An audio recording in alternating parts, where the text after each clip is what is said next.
Welcome to Market View with Ike Iosa and Friends. The show that not only reveals and analyzes the inside story on today's market news, but also uncovers the areas where investors can make money right now. Ultimate good morning. Mike Iosa, your host for my guest, my very good friend, Mrs. Erin Swenlin. Hi, Erin. How are you? I'm good. How are you? I'm doing well and curious to hear your thoughts about the technical condition of the markets. Both Nasdaq and the S&P gapped up on February 22nd.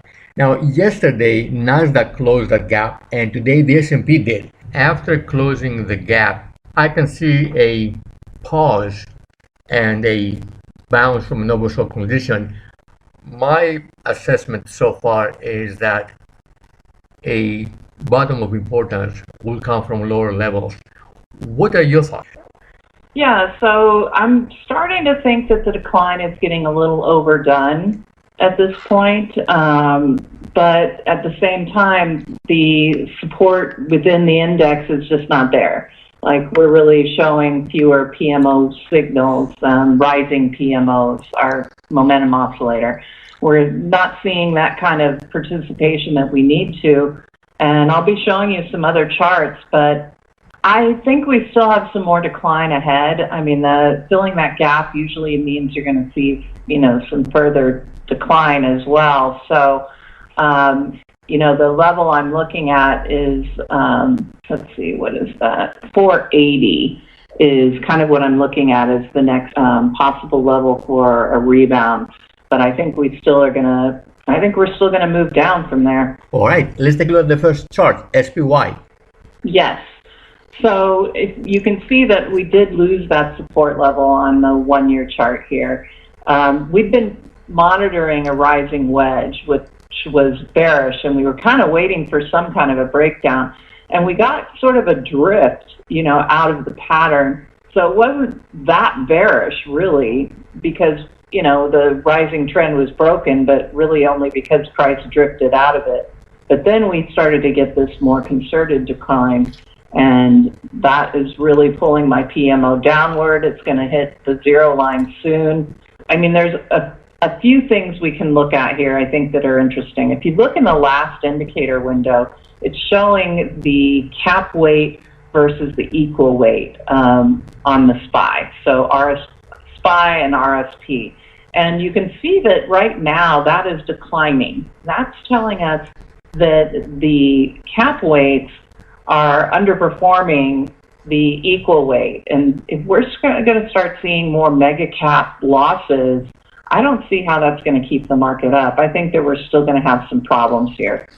Earlier today, I was looking at the charts of some of the big stocks like Meta and Google and Amazon, and there's some big gaps several points below.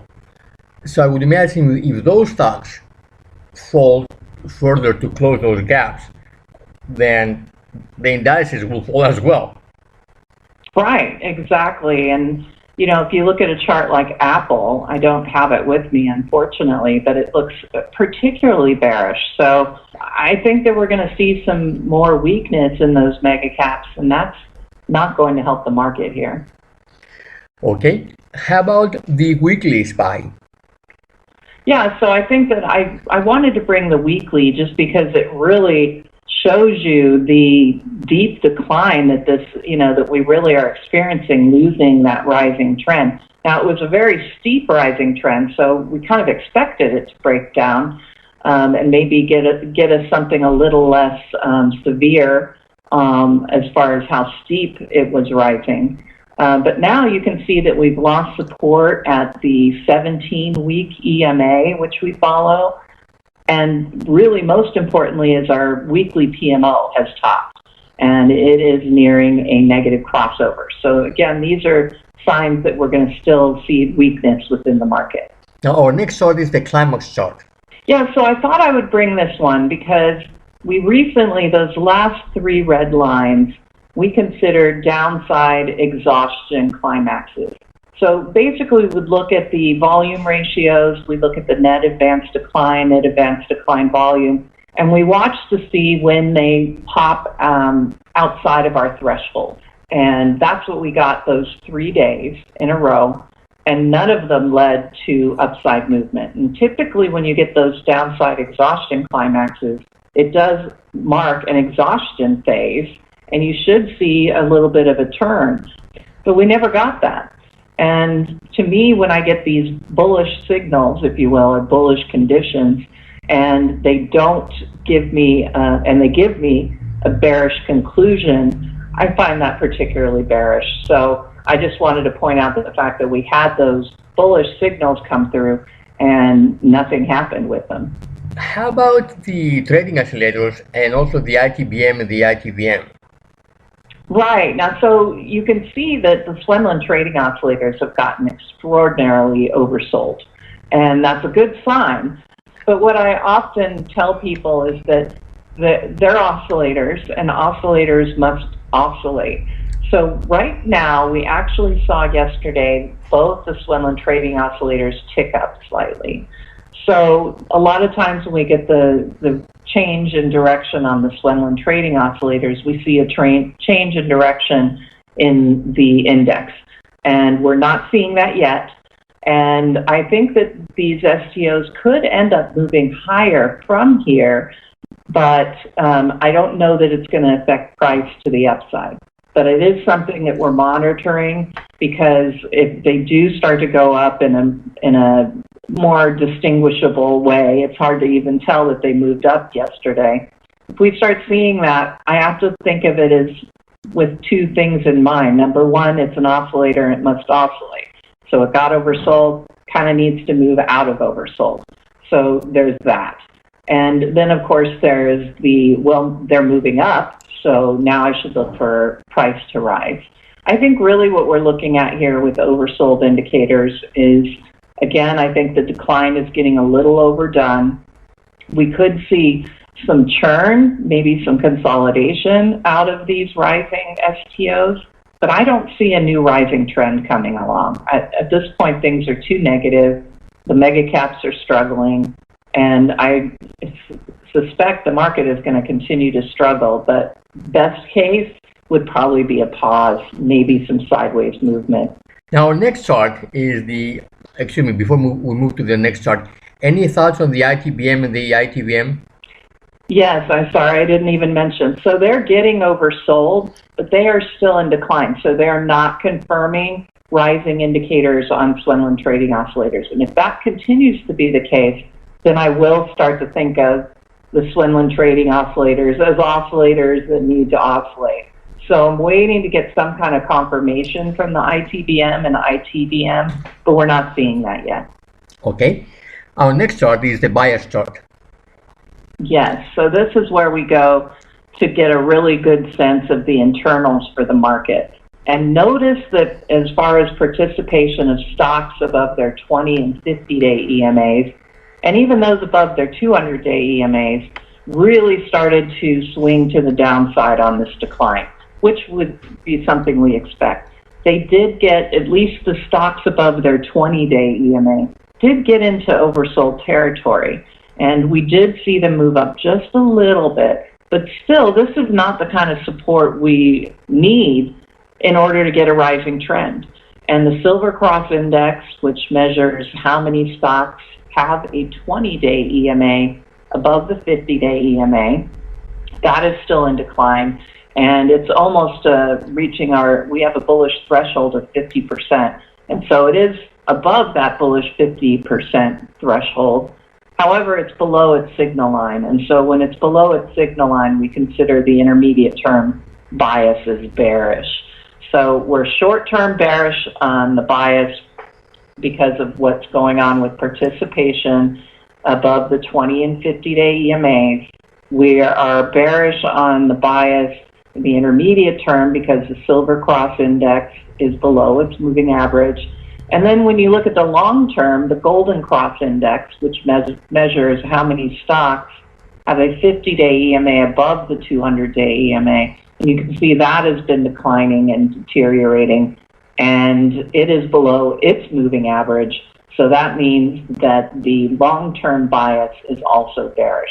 So right now everything is leaning bearish, and the trend is down. So I think we really have to be careful. I would be avoiding opening longs right now. I think finding shorts is probably your best bet for the moment.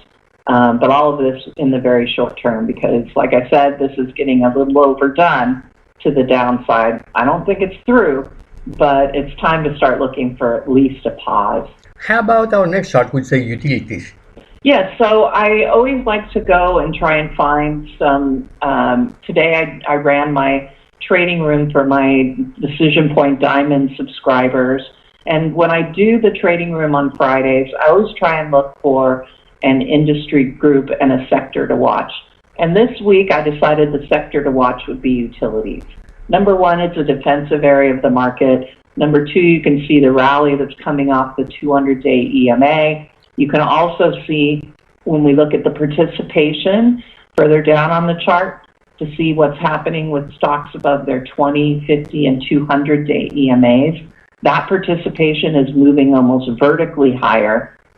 Stochastics are rising. Everything looks pretty good. I would like the Silver Cross Index to be above its signal line at this point, but I will take what I'm seeing underneath the surface. All of those participation readings are above our 50% bullish threshold. So all of these things look good for utilities. And you can even see at the very bottom window, look at how it's really outperforming the S&P right now. Yeah. So I think this is going to be an area that you could take advantage of some longs. Okay, and our last chart is energy, ETR. Yeah, so I usually like to bring a chart from the sector that I discuss, or the sector to watch. And I found quite a few symbols actually within the conventional electricity area. That's the industry group I like the most within utilities. And this one is really making a strong rally. It's certainly having a great day. It hasn't gotten above overhead resistance yet, but it looks really close. And you can see that PMO is turned up and it's rising above the zero line, so that's indicating pure strength. And you've got an RSI that's positive. And then if you go to the bottom, you've got stochastics rising, and then you've got relative strength of the group rising. You can see relative strength of the stock is rising against the S&P. And then you can see that the stock is also showing relative strength within the group. And we want to find those stocks within the groups that are outperforming, because those are your leadership stocks. And this one is starting to outperform its group, meaning it's a leadership stock within the group. So I like Entergy. Erin, anything else you'd like to add? I would just say that we do have 2 reports at DecisionPoint.com that I would recommend checking out. The DP Alert gives you the trend and condition of the market, covers major asset classes like gold and bonds and interest rates. We also cover Bitcoin, and we cover gold miners, crude oil. All of that is in the DP Alert. It's your one-stop shop for your technical analysis news at the end of every market day, and will really prepare you for the trading day ahead. And then if you really want to get a little bit more into it, I have DecisionPoint Diamonds, which is what gives you 10 stock and ETF picks per week. And they do pretty well, I have to say. It's been a little bit tough in the market we are seeing now, but I'm still getting some pretty good results.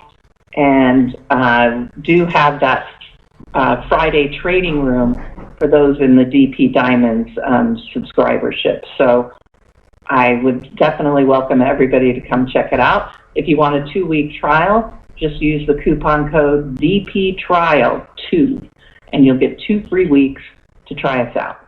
Erin, thank you. Have a great weekend. All right, you as well.